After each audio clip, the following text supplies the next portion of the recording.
عورت کے ساتھ جب تک اس کا شوہر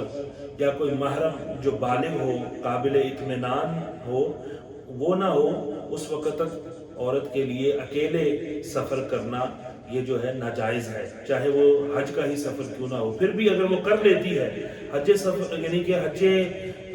فرض جو ہے وہ تو ادا ہو جائے گا، لیکن ہر قدم پر علماء نے لکھا ہے کہ ہر قدم پر اس کو گناہ ملے گا اور اس کے نامہ اعمال میں محرومیاں لکھی جائیں گی۔ اس کے علاوہ جس مال سے حج کرنا ہے وہ مال حلال کا ہونا چاہیے، ورنہ قبول حج کی امید نہیں ہے۔ کسی شخص کا مال خالصتاً حرام ہے اور وہ اس پیسے سے حج کرنے کو جائے تو یہ قبولیت حج کی وہ امید نہ رکھے، بلکہ وہ گرفت میں آ سکتا ہے۔ تو اس کے علاوہ اپنے ساتھ جو ہے ضرورت سے زائد وہ پیسے رکھے، سامان رکھے، اگر اس کو استطاعت ہے تو اپنے ساتھیوں کی وہ معاونت کرتا رہے، ان کے کام آتا رہے، ان کی مدد کرے۔ اس کے علاوہ وہاں جو فقراء ہوتے ہیں ان کو صدقہ ادا کرتا رہے، صدقہ دیتا رہے، یہ حج مقبول کی نشانی ہے۔ اگر کوئی عالم دین سفر کر رہا ہے تو اسے اپنی ضرورت کی جو ہے وہ کچھ کتب اپنے ساتھ رکھنی چاہیے، جس سے وہ مسائل کا مطالعہ کر سکے اور لوگوں کی بھی رہنمائی کر سکے۔ اگر کوئی شخص خود عالم نہیں ہے تو اسے چاہیے کہ ایسے گروپ میں سفر کرے جس میں اہل حق، اہل عشق، اہل ادب علماء سفر کر رہے ہیں یا کوئی عالم دین مستند سفر کر رہے ہیں، تاکہ یہ بہت سی پریشانیوں کے اندر، پیچیدگیوں کے اندر اس عالم دین کی رہنمائی حاصل کر سکتا ہے اور اپنا فریضہ حج جو ہے وہ سنت طریقے پر ادا کر سکے گا۔ اور اگر ایسا میسر نہیں ہے تو پھر حج کی جو کتاب ہے جس پر جو ہے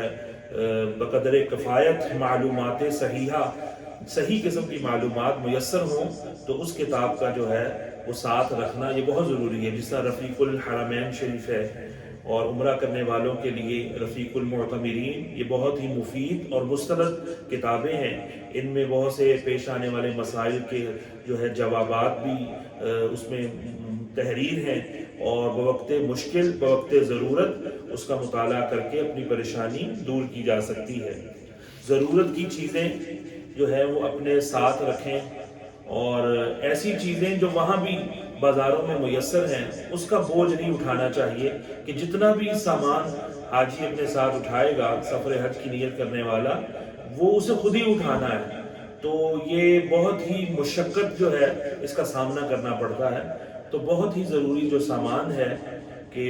جسے لے جانا ضروری، جیسے لباس وغیرہ ہے، اینک لگاتا ہے تو 2-3 اینکیں ساتھ رکھ لے، دوائیاں کھاتا ہے تو دوائیاں یہاں سے لے جائے، ساتھ پرسکرپشن رکھ لے اور لگیج میں اس کو پیک کروا دے، تو تاکہ وہاں پر بہت ہی مہنگے داموں اسے دوائی لینی پڑے گی۔ شیشہ ٹوٹ گیا اینک کا، اسپیئر اینک نہیں ہے تو وہاں بھی ڈھیروں ڈھیر اس کو ریال جو ہے خرچنے پڑیں گے، تو یہ چیزیں جو ہیں یہیں سے ساتھ لے جائیں۔ اور جب گروپ کی شکل میں سفر کرتے ہیں تو بہتر طریقہ یہ ہوتا ہے کہ چند لوگ مل کر کسی ایک کو نگران مقرر کر لیں تاکہ آسانی ہو جائے، وگرنہ ہر ایک کی اپنی رائے ہوگی، ہم خیال لوگ نہیں ہوں گے تو ہر بات پہ جھگڑا، ہر بات پہ جھگڑا، بیٹھنے پہ جھگڑا، رکنے پہ جھگڑا، چلنے پہ جھگڑا، زیارات کے لیے جانے پہ جھگڑا، کھانا کھانے کے لیے جھگڑا،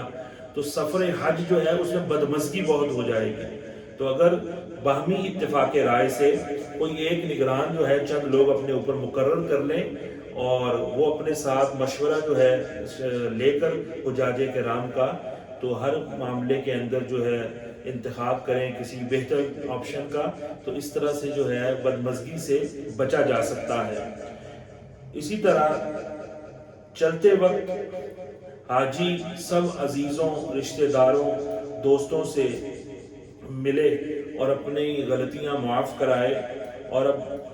جن سے معافی مانگ رہا ہے، معذرت چاہ رہا ہے، ان پر بھی لازم ہے کہ دل سے معاف کر دیں، کیونکہ حدیث پاک میں ہے کہ جس کے پاس اس کا بھائی مسلمان معذرت لے کر آیا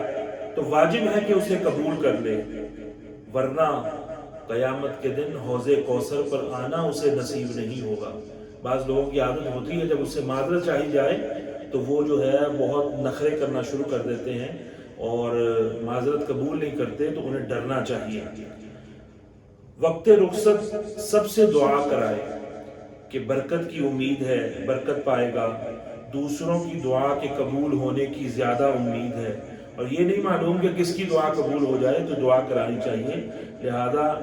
وہ لوگ جو حاجی یا کسی کو رخصت کریں تو وقت رخصت ضرور جو ہے وہ دعا پڑھا کریں جو سنت میں آئی ہے۔ حدیث مبارکہ میں ہے، سرکار دو عالم صلی اللہ علیہ وآلہ وسلم جب کسی کو رخصت فرماتے تو آپ دعا پڑھ کر اس کو جو ہے رخصت کرتے تھے، تو آپ صلی اللہ علیہ وآلہ وسلم کی سنت کو بھی اپنانا چاہیے۔ جب حج کرنے کے ارادے سے نکلنے والے نکلیں تو سب کے دین، جان، مال، اولاد، تندرستی اور عافیت کو خدا کے سپرد کر دیں، اور لباس سفر پہن کر گھر میں 4 رکعت نفل پڑھیں، الحمد شریف، اور اس کے بعد چاروں رکعتوں میں قل شریف چاروں پڑھیں، اور یہ پڑھ کر جو ہے نکلیں۔ یہ رکعتیں جو ہیں واپس آنے تک ان کے اہل و مال کی نگہبانی کریں گے۔ گھر سے نکلنے سے پہلے یعنی سفر حج کے لیے جب نکل رہے ہیں تو کچھ صدقہ ضرور کریں۔ جب سفر کا ارادہ کریں، ویسے یہ حج کے علاوہ بھی ہے، کیونکہ حج کا جو سفر ہے اس میں تو ضروری نہیں کہ یہی دن ہو جس کا میں عرض کرنے لگا ہوں، تو ویسے سفر کا جب ارادہ ہو تو جمعرات یا ہفتہ یا پیر کا دن ہو اور صبح کا وقت مبارک ہے، یہ زیادہ بہتر ہوتا ہے۔ اور اہل جمعہ یعنی جن پر جمعہ فرض ہے ان کے لیے جمعہ سے پہلے سفر کرنا یہ مناسب نہیں ہوتا، تو لیکن اگر حج کی فلائٹس ہیں تو اس میں آپ مجبور ہوتے ہیں، آپ کی اپنی اس میں مرضی نہیں چلتی۔ سب سے رخصت لے کر آپ اپنی مسجد سے رخصت ہوں، وہاں پر نفل ادا کریں، وقت کراہت نہ ہو تو 2 رکعت نفل اس میں پڑھیں۔ ضروریات سفر اپنے ساتھ لے کر نکلیں، ہینڈ کیری میں کیا رکھنا ہے وہی سامان رکھیں، اور لگیج میں کیا پیک کروانا ہے اس میں وہ سامان رکھیں۔ عموماً لوگ جو ہیں ہینڈ کیری کے اندر وہ چیزیں رکھ لیتے ہیں جو سارے سفر میں کام نہیں آتی، اور بعض اوقات لگیج میں وہ چیزیں پیک کروا دیتے ہیں، جس طرح کسی نے احرام نہیں پہنا، احرام کو لگیج میں پیک کروا دیں گے، اور جب وہ ایئرپورٹ پہ جو احرام باندھنے کا وقت آئے گا تو اس وقت ان کے پاس احرام ہی موجود نہیں ہوتا اور وہ پریشان ہو رہے ہوتے ہیں، تو اس چیز کا خاص خیال رکھا جائے۔ اس کے علاوہ عزیزان محترم پھر دوبارہ سے میں عرض کر دوں کہ جو دوائیاں استعمال کرتے ہیں وہ ضرور اپنے ساتھ ان کو رکھنی چاہیے، جن کو تھوڑا بہت مرض ہوتا ہے، اور جو صحت مند بھی ہیں وہ بھی احتیاطاً کھانسی، نزلہ، زکام، بدہضمی، اس طرح کی جو مسائل ہیں ان کی دوائیاں اپنے ساتھ رکھ لیں تو یہ بھی ان کے کام آئیں گی۔ اس کے علاوہ حج کی جو احتیاطیں ہیں یا ان کے جو آداب ہیں ان میں سے یہ بھی ہے کہ حج کا سفر کرنے والا خوشی خوشی گھر سے جائے اور ذکر الہی بکثرت کرے، اور ہر وقت خوف خدا دل میں رکھے اور غصے سے بچے، لوگوں کی بات برداشت کرنے کا ذہن رکھے، اطمینان اور وقار کو ہاتھ سے نہ جانے دے، فضول اور بیکار باتوں میں وقت ضائع نہ کرے۔ کئی دفعہ ایسا ہوتا ہے کہ حجاج عمرہ کرنے والے یا حج کے ارادے سے جانے والے آپس میں چہم گوئیاں، ٹھٹھے، مسخریاں، مذاق، کاروباری باتیں، فضول باتیں، لغویات، اس کی کثرت کرتے رہتے ہیں، اور زبان پر ذکر الہی اور ذکر و درود جو ہے اس سے وہ محروم رہتے ہیں، تو اس سے بھی آپ کا حج کا جو سفر ہے وہ بے برکت ہو جائے گا، آپ کو روحانیت نصیب نہیں ہوگی، تقوی نصیب نہیں ہوگا، آپ کو لغو باتیں کرنے سے، فحش باتیں کرنے سے، بد نگاہی کرنے سے الٹا وبال آپ کے نامہ اعمال میں اکٹھا ہوتا رہے گا، تو اس سے آپ کو بہت احتیاط برتنی ہے۔ گھر سے جب نکلیں تو اس خیال سے نکلیں جو حج کا سفر کر رہے ہیں کہ جیسے وہ دنیا سے جا رہے ہیں، یعنی یہ ذہن میں ہونا چاہیے کہ جیسے کہ میرا آخری سفر ہے، اور آیت الکرسی پڑھیے، سورہ کافرون پڑھیے، سورہ ناس تک جو ہے وہ 5 صورتیں جو ہیں یہ ضرور آپ پڑھیے، قل یا ایھا الکافرون سے لے کر سورہ ناس تک جو ہے، سورہ تبت کے سوا، لہب کے سوا 5 صورتیں یہ پڑھ کر جو ہے گھر سے نکلیے۔ اس کے علاوہ جب بھی آپ دوران سفر چڑھائی پر چڑھیں تو اللہ اکبر کی تکبیر پڑھیں، سنت ہے، اور جب آپ نیچے جانب آپ جائیں، نیچے کی جانب، تو سبحان اللہ کا ورد کیا کریں۔ اس کے علاوہ وہاں پر کچھ لوگ ہیں جو سختی سے پیش آتے ہیں، ان کے لہجے سخت ہیں، خصوصاً اہل مکہ کے بارے میں کہا گیا، تو اس کے لیے علماء فرماتے ہیں کہ عوام اہل مکہ وہ سخت خو ہیں، تند مزاج ہیں، ان کی سختی پر نرمی لازم ہے، ان کو ویسے ریئیکٹ نہیں کرنا، آپ برداشت کیجئے۔ اگر کسی وجہ سے کوئی ڈانٹ دیتا ہے، ان کا لہجہ بھی تھوڑا سخت ہوتا ہے، تو ایسے معلوم ہوتا ہے جیسے کوئی جیسے جھگڑا کر رہا ہے، تو آپ نے سنی انسنی کر دینی ہے، اس کا مقابلہ نہیں کرنا۔ آپ وہاں پر لڑائی کرنے، مقابلے کرنے نہیں جا رہے، آپ اللہ اور اس کے پیارے حبیب صلی اللہ علیہ وآلہ وسلم کی رضا حاصل کرنے کے لیے فریضہ حج جو ہے وہ ادا کرنے جا رہے ہیں۔ اس کے علاوہ قبول حج کے لیے 3 شرطیں ہیں۔ اللہ تبارک و تعالی ارشاد فرماتا ہے فَلَا رَفَثَ وَلَا فُسُوقَ وَلَا جِدَالَ فِي الْحَجِّ، حج میں نہ فحش بات ہو، نہ ہی ہماری نافرمانی ہو، یعنی اللہ کی نافرمانی، وہ چھوٹا گناہ ہو یا بڑا گناہ، کسی بھی قسم کی نافرمانی نہیں ہونی چاہیے، اور کسی سے لڑائی جھگڑا نہیں ہونا چاہیے۔ وہاں شیطان جان بوجھ کر اکساتا ہے، ایسا عمل ہو جائے گا، ایسا کوئی فعل کسی سے سرزد ہو جائے گا کہ طیش آتا ہے، غضب آتا ہے، غصہ آتا ہے، تو لوگ اپنے گروپ آپریٹر کے بارے میں بڑی بڑی جو ہے اول فول بکتے ہیں، اور پیکج پوچھتے رہتے ہیں ایک دوسرے سے، تم کتنے دے کر آئے، تم کتنے دے کر آئے، کوئی اس کی غیبت کر رہا ہے، کوئی اس کی غیبت کر رہا ہے۔ تو یہ سارا شیطان جو ہے وہ ہنستا ہے، شیطان کامیاب ہوتا ہے اپنے مشن کے اندر کہ حاجی احرام پہنے ہوئے ہیں اور میری منشا کے مطابق دیکھو چغلیاں کر رہے ہیں، غیبتیں کر رہے ہیں، اور اپنا وقت برباد کر رہے ہیں، تو ایسا آپ نے ہرگز نہیں کرنا۔ اس کے علاوہ ذکر خدا کی کثرت رکھنی ہے کہ فرشتہ پھر آپ کے ساتھ رہے گا۔ ذکر خدا کثرت سے کریں گے تو فرشتہ آپ کے ساتھ رہے گا، آپ کا دل بہلا رہے گا، اور اگر آپ شعر و شاعریاں اور گنگنانے کی جو ہے عادت رکھیں گے، کوئی سانگ سن رہا ہے تو یا گنگنا رہا ہے، تو پھر شیطان اس کے ہمراہ ہو جائے گا اور روحانیت جو ہے وہ ضائع ہو جائے گی۔ اس کے علاوہ ہر سفر میں، خصوصاً سفر حج میں، اپنے لیے اور اپنے عزیزوں اور دوستوں کے لیے دعا سے غافل نہیں ہونا، کیونکہ مسافر کی دعا ضرور قبول ہوتی ہے، اور مسافر وہ بھی سفر حج کا مسافر ہو تو کیا کہنے، اللہ رب العالمین سب کی دعاؤں کو قبول فرمائے۔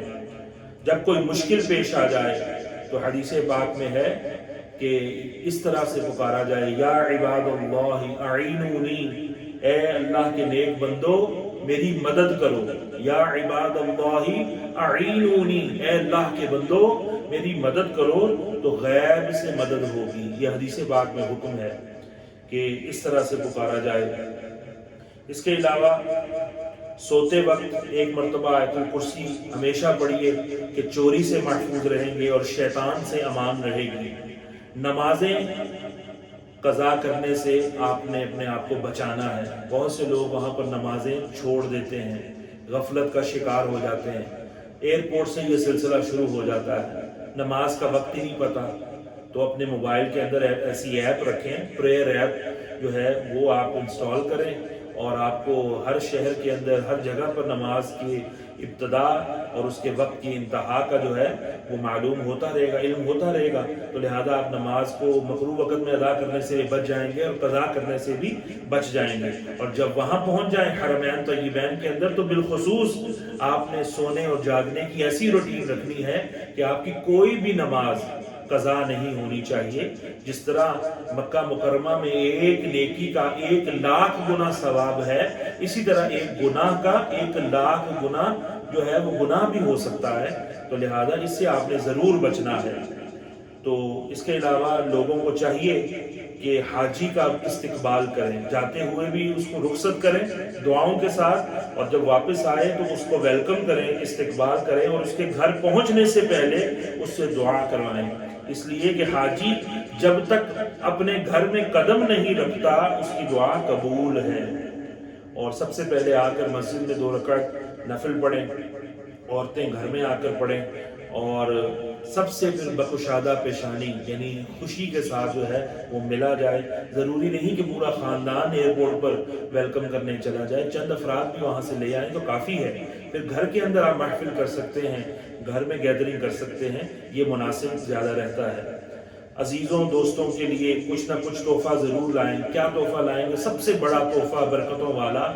آب زمزم ہے اور وہاں کی کھجور ہے، سوغات یہی ہے۔ اس کے علاوہ باقی ہر چیز دنیا کی یہاں سے مل جاتی ہے، تو ایسے ہی حاجی کے لیے آزمائش بنا دینا یا اس سے توقعات لگا لینا کہ وہ جناب ہمیں وہاں سے کوئی جائے نماز ضرور لا کر دے یا تسبیحات کا ڈھیر اٹھا کر لائے، یہ ضروری نہیں ہے۔ کئی ایسی تسبیحات ہیں جو گھروں میں ایسے ہی فارغ پڑی رہتی ہیں، کوئی استعمال ہی نہیں کرتا۔ ٹوپیوں کی ٹوپیاں، جائے نمازوں کے ڈھیر لگ جاتے ہیں، اور خصوصاً جائے نماز استعمال بھی کریں، یہاں کریں استعمال یا وہاں کریں یا لائیں، تو آپ احتیاط برتیے کہ جس جائے نماز کے اوپر خانہ کعبہ کی شبیہ بنی ہوتی ہے یا گنبد خضرا کی، اس کو ہرگز نہ خریدیں، کیونکہ یہ بے ادبی ہے۔ زمین پر رکھنا اور اس کے اوپر بھی بچے پاؤں لے کے چڑھ جاتے ہیں، جوتے لے کے چڑھ جاتے ہیں چھوٹے بچے، اور کبھی خود بھی بے دھیانی کے اندر انسان اس کے اوپر بیٹھ جاتا ہے یا چلتا ہے، تو یہ بہت ہی نامناسب ہے۔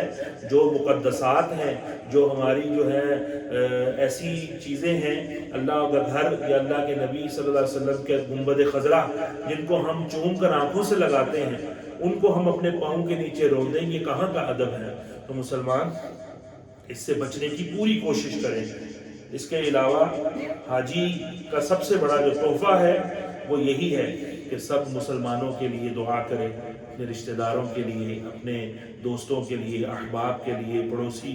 جو ہے حضرات ہیں ان کے لیے، اپنے دفتر کے جو کولیگز ہیں ان کے لیے، یہ سب سے بڑا تحفہ ہے۔ اللہ رب العالمین ان تمام احتیاطوں اور آداب کو ملحوظ خاطر رکھنے کی توفیق عطا فرمائے۔ وما علیہ الا البلاغ المبین۔